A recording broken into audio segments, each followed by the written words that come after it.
So, mag-start na tayo sa pag-Brazilian. So, bakit nga ba natin kailangan ni Brazilian yung mga ganyang buhok? Siyempre, siya, diba, dry siya.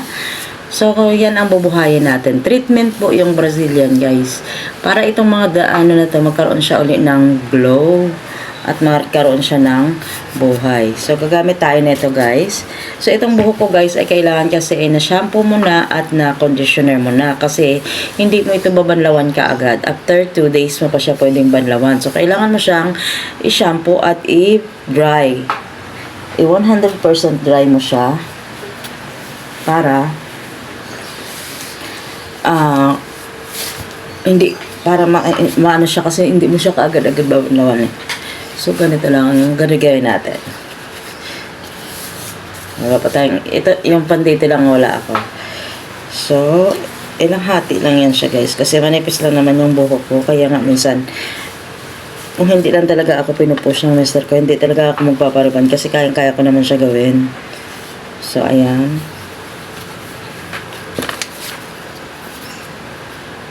So, ito guys, dapat magtira tayo ng mga 1 inch o half inch sa ating anit kasi para hindi siya direkta sa anit. So, kulay purple siya. Dalawang kulay ito, yellow at saka purple. So, purple yung napili ko. May isang klase nito, guys, na parang conditioner lang siya i-apply. Ganito din. Ito yung brand. May ano siya. Pagkatapos nga nito, guys, so, i-apply lang din natin siya sa ating buhok. Yan. Kasi maikli lang naman siya. So, kaya na natin siya na gawin. Nabango siya. So, ihagod lang natin sa buhok.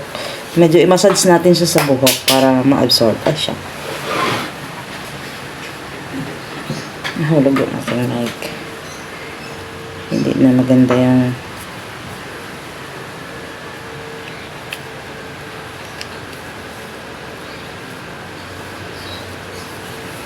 so, ang mahalaga dito yung dulo. Kasi yung dulo kasi, yan, bleach. So, yun ang mahalaga natin na malagyan ng Brazilian.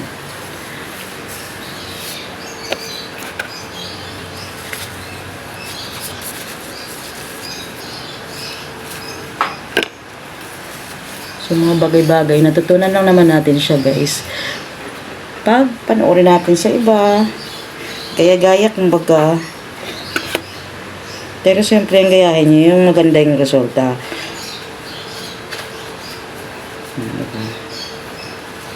Kasi ibabala natin siya ng mga 20 to 30 minutes. Tsaka natin siya banlawan. Ay, hindi siya babanlawan, guys. I-dryer. Ay, anong tawag dryer? Labada lang. I-blower. I-dryer. I-dryer yung ulo mo, di ba? So, ayan.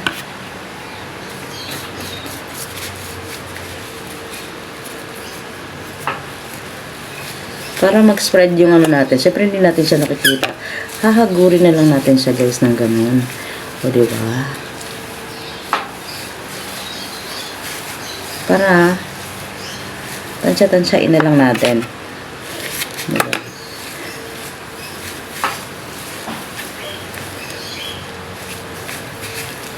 Abang mo yung treatment. Kasi alam mo diba, pag sa salon, ito yung ang sakit sa mata pag inaano nila. Ewan ko kung anong brand yung ginagamit nila na pag nag-blower pa lang, sobrang sakit na niya sa mata. Kaya pag nasa salon ka, talaga, tiis ganda ka. Kasi, hindi lang ikaw yung nagpapasalon. So, ganyan lang.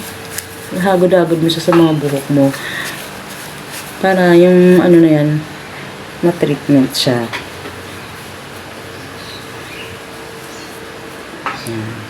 So, dahil konti lang naman ang buhok ko, kaya nga madalas, ayaw ko talagang magpasalon dahil luging-lugi talaga ako, guys. Sa sobrang nipis ng buhok ko.